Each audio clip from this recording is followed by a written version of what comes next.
Hi, this is Mike Cohen. I first took my dad to Neurofeedback in 1995. He was struggling with severe agitation.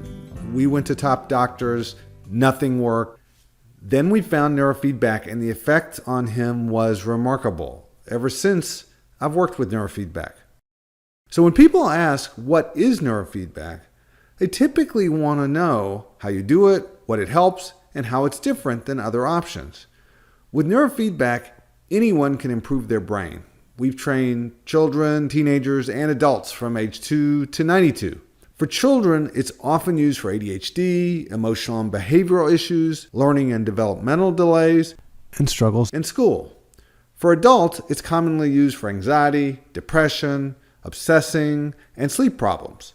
Neurofeedback measures brain activity, like brain waves, and it helps you make more or less of certain brain patterns. By changing brain activity, or by changing how one area of the brain talks to another, you can improve attention, control of your emotions, and behavior. There's research on how it helps migraines, pain, concussions, addiction, and seizures.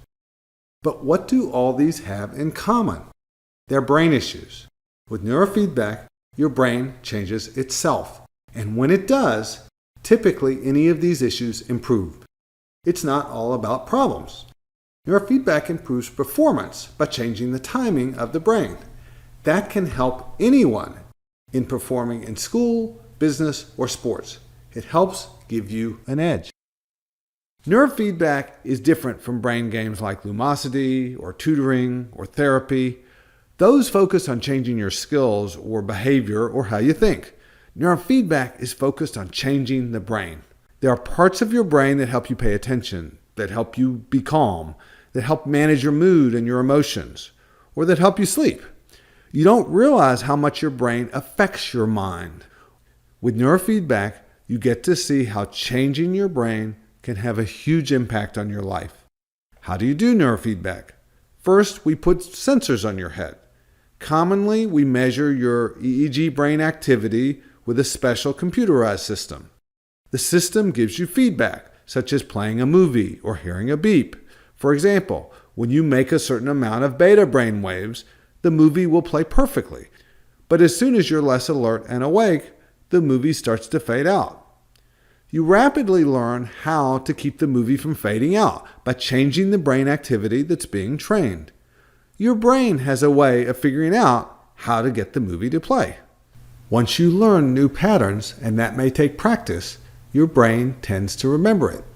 There's a lot of published research that shows that the brain learns from feedback and that measurable changes in brain activity occur after training. So how do you change your brain? It's just learning. Children learn to play a video game, and they never read a manual. Their brain figures it out.